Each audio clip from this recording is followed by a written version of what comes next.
Assalamu alaikum. وعليكم السلام ورحمة الله وبركاته. Can you tell us what's your name? My name is, well, people call me Noora, but my full name is Julianne Scasny. Where are you from, Noora? On my mom's side is Syrian. My grandma was born in Halab, and my dad, he's American, and his parents are Polish and Slovak. Yeah. But I was born here in the U.S. in Detroit, Michigan. So you are the second generation of your family here in the United States. Yeah. From your mom's side, right? Yeah. Were you Christian, or like, I know that your father would be Christian because he's American. What about your mom? Is she Christian too? Yeah, both of them are Catholic. And you were born Christian as well, right? Yeah. Okay. And now I see that you're putting the hijab. That means that you became a Muslim. How long have you been Muslim? I've been Muslima for 10 years, mashallah. Right. So how was your life before Islam? Like okay, when did you become Muslim? Like 10 years, how old were you at that time? I was 15 years old, and there was some things about Catholicism that I didn't understand, and I didn't understand that we had to, make confession to the priest, and that we would, pray to Jesus and Mary and all the saints and stuff. So I used to, just say, I think of God as like the Father or something. So I always prayed to him, and but I always thought of him as like one God. So I never understood actually the concept of the Trinity very well. Right. So what made you to think that Islam is right? Like, how did you get to the idea that to know Islam and think about Islam? Well, I was in my world history class in high school, and we were talking about the major religions, and we came to Islam, and I was very interested from my background on my mom's side, and so we were studying it, and there was a guy from Egypt, and the teacher was saying some misconceptions, and some wrong things, so he was correcting the teacher, and I thought, wow, he's correcting the teacher. Usually the teacher is correcting the student, and he wasn't scared, like, even though people were like, well, looking at him funny or something. But so I thought, like, I want this confidence, yes, in the religion. So I asked him, what's the difference between Catholicism or Christianity and Islam? And he said, not very much. So I wasn't very satisfied with that answer. So I asked his mom for a copy of the Quran, which is the Muslim holy book. It's the final revelation sent by God. And I knew when I read it, even in English, like, you can just tell that it's from God. It's not the words of a person, And I mean, even like the second chapter in the Quran, it tells you, if you can find a contradiction in it, then it's invalid. And then it said, you will never. And I mean, countless people have tried, and they never could. Right. So at that time you start to be convinced about Islam, right? Okay. Yeah, Is there like a situation or a position where actually, or a time where you actually decided, okay, this is the right book and this is the right religion, I want to take it, and that's it, and I want to become a Muslim? Like, how was that transition became from Christianity to Islam right away, It wasn't really like a transition. It was just like, I couldn't put the Quran down. I just kept reading it, and it had all the answers, and it was powerful, and like, I wrote poetry, and I loved poetry, and like, this was this was amazing to me. And so when you read it and everything, like I didn't understand everything about it, you know, but I knew that I cannot, you know, I can't deny that this is the way, you know. Right.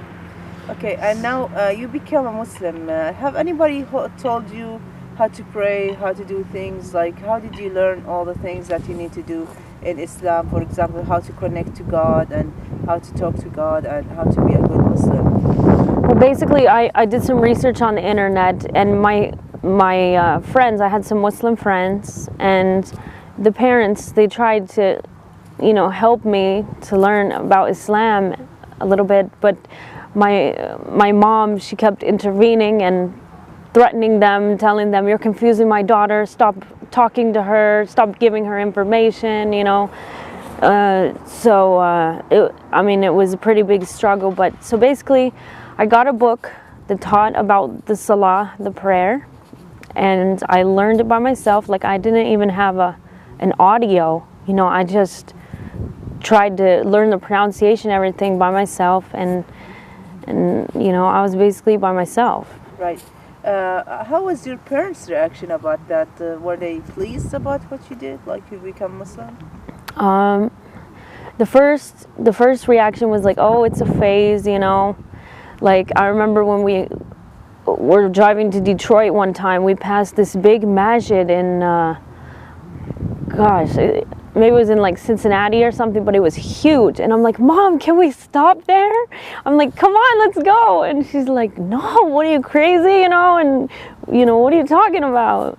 And like, so, you know, they used to like threaten me, tell me, you know, "You're Catholic in this house or you leave," you know, and like, "You're not Muslim." And you were only 15 years old at that time, right? Yeah, so I mean, it was really hard, you know. I had to conceal my praying because, you know, one time, like, I was just really scared, you know, and yelling at me and, you know, like, threatening me and just going crazy, basically. And, you know, so I used, like, my dad, he used to check my room every day for Islamic materials and hijab, and they would take it and throw it away, and, you know, I mean, that hurts so much.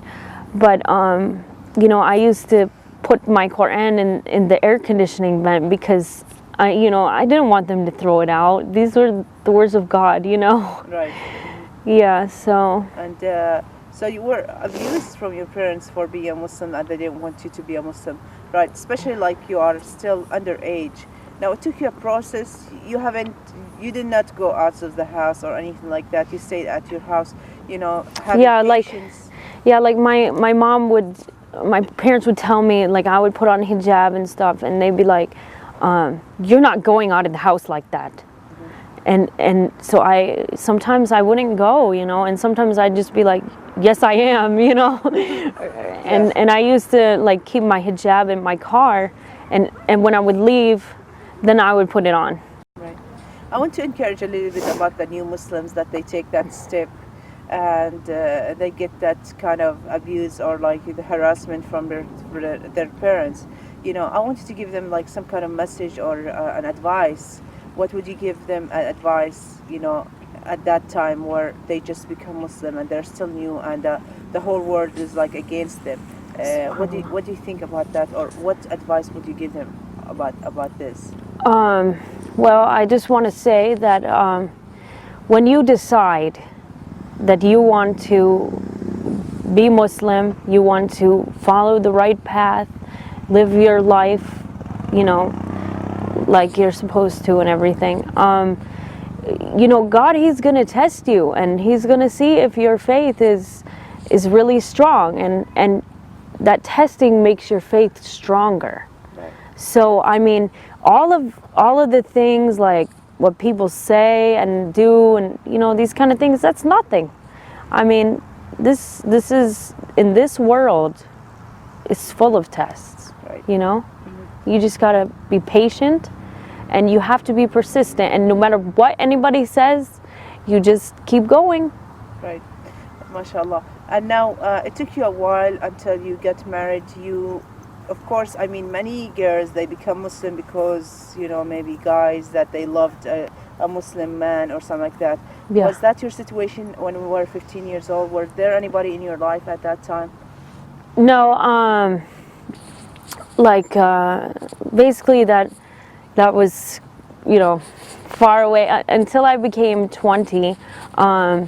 I realized, you know, I have to get married, you know, if you know, because that's what Islam teaches, and to avoid haram and, you know, all that stuff. So I told my mom and my parents, I said, you know, I'm going to start looking for someone to spend the rest of my life, to spend the rest of my life with, and I'm going to look for a Muslim, you know. And they couldn't understand, especially my mom. She's like, why don't you marry, you know, a Christian? You can go to the church, and, you know, like find a nice handsome guy, and, you know, like that. And I'm like, Mom, you know, would you marry a Muslim? And she said no. And I said, well, I wouldn't marry a Christian, you know. So I mean, I just I looked, you know. It took me about a year to find someone who I felt was compatible with me, and but that had nothing to do with me being Muslim. Right. Yeah. That's really good.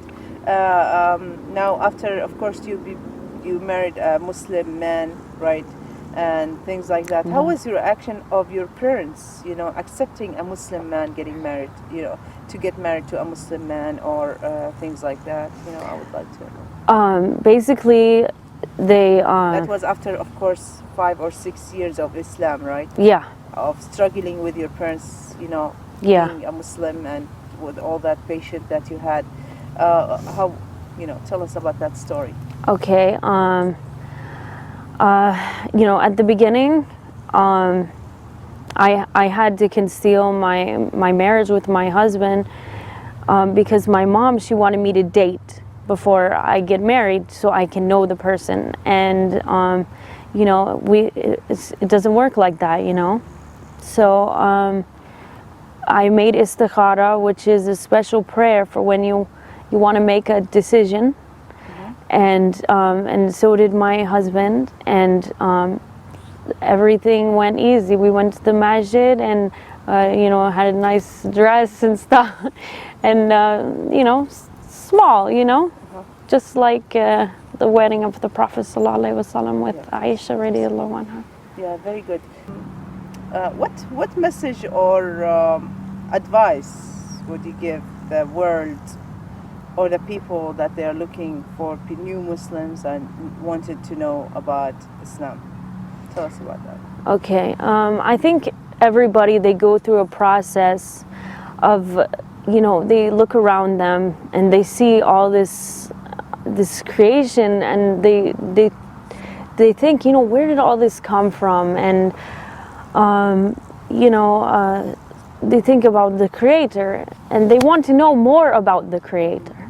So, I mean, if we want to know more about the Creator, then we need to learn, you know, learn about the attributes and the oneness of God, and, you know, and I just want to say that, you know, right now there is a lot of, you know, wrong things being said about Islam and everything, but that, you know, that doesn't change the fact that right after 9/11, over 14,000 Americans became Muslim, and that's just Americans. I mean, that's not even counting, you know, the UK and everything. Yeah.